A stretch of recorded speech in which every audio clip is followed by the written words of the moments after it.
ବୃକ୍ଷ ହିଁ ଜୀବନ। ବୃକ୍ଷ ବଞ୍ଚିଲେ ଆମେ ବଞ୍ଚିବା। ବର୍ତ୍ତମାନ ଆମେ ଅଛୁ ବରଗଡ଼ ଜିଲ୍ଲାର ପଦ୍ମପୁର ସହରର ବଡ଼ବନ୍ଦ ଠାରେ, ଯେଉଁ ଜାଗାରେ କି ବଡ଼ବନ୍ଦ ଶୀତଳ ଷଷ୍ଠୀ କମିଟି ଆଜି ଏକ ବୃକ୍ଷରୋପଣ କାର୍ଯ୍ୟକ୍ରମ ଅନୁଷ୍ଠିତ କରିଛି।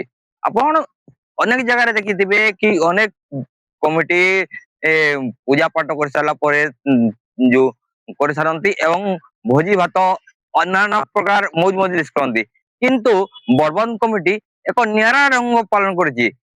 ଏଠି ବୃକ୍ଷ ବଡ଼ବନ୍ଦର ଚାରିପଟେ ବୃକ୍ଷରୋପଣ କରି ଏଇ ଅଞ୍ଚଳ ପାଇଁ ଏକ ଉଦାହରଣ ସୃଷ୍ଟି କରିଛି।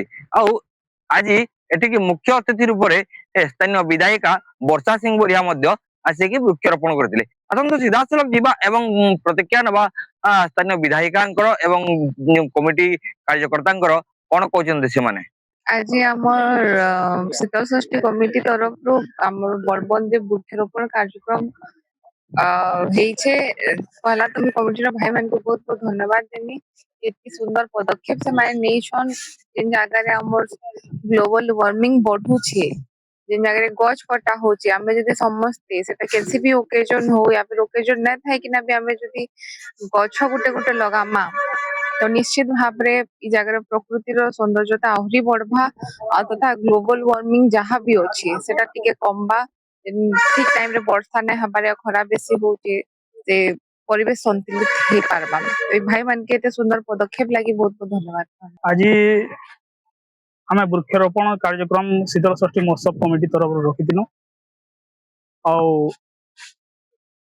आम फास्ट बरस वृक्षरोपण करवाटा आम कि प्रकार जनहितकर समाज लगी जेना सुविधा है से प्रकार कार्यक्रम गुड़ाक शीतल षष्ठी महोत्सव कमिटी आगामी दिन में करवा निर्णय नहीं।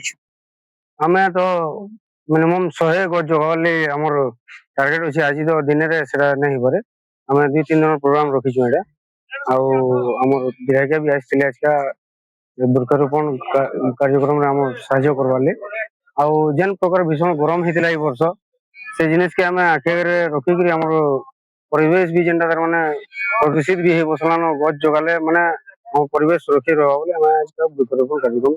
ଆପଣ ସିଧାସଳଖ ପ୍ରତିକ୍ରିୟା ଶୁଣୁଥିଲେ ସ୍ଥାନୀୟ ବିଧାୟିକା ଯୋଉ ଥିଲେ ଯିଏ ସେ ନିଜର ପ୍ରତିକ୍ରିୟା ରଖୁଥିଲେ କି ସେ କହୁଥିଲେ କି ସମସ୍ତେ ଏମିତି ଯଦି ସମସ୍ତେ ଯଦି ଜଣେ ଜଣେ ବୃକ୍ଷରୋପଣ କରିବା ତାହେଲେ ଯୋଉ ଆମର ପରିବେଶ ସନ୍ତୁଳନ ହବ ଏବଂ ଯୋଉ ଗ୍ଲୋବାଲ ୱାର୍ମିଂ ଯେତେ ଗରମ ବଢି ଯାଉଛି ଗରମ ବଢିବାଟା କମିବାରେ ଲାଗିବ ଏବଂ ଯୋଉ ଅକ୍ସିଜେନ ଲେଭେଲ ବଢିବ।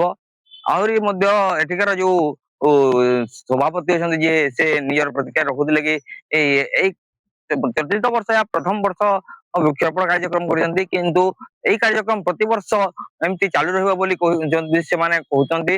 ଏବଂ ଗୋଟେ କି ଦୁଇଟି ବୃକ୍ଷ ନୁହେଁ ସେମାନେ ପ୍ରାୟ 100ଟି ଗଛ ଏଠି ଲଗେଇବେ ବୋଲି ସେମାନେ କହୁଛନ୍ତି ଯେ ଏଇ ବଡ଼ବନ୍ଦ ଏରିଆରେ 100ଟି ବୃକ୍ଷ ରୋପଣ କରିବୁ ବୋଲି ସେମାନେ ନିଜର ପ୍ରତିକ୍ରିୟା ରଖିଛନ୍ତି। तो आम बड़ खबर टीम तरफ कामना करवा कि जो एई बड़बन शीतल षष्ठी कमिटी जो पदक्षेप नहीं सफल हो ही प्रभु शिवम ठारे कामना। बरगड़ जिला बड़बंद कैमरामैन भागीरथी सहित आशीष कुमार भाई बड़ खबर।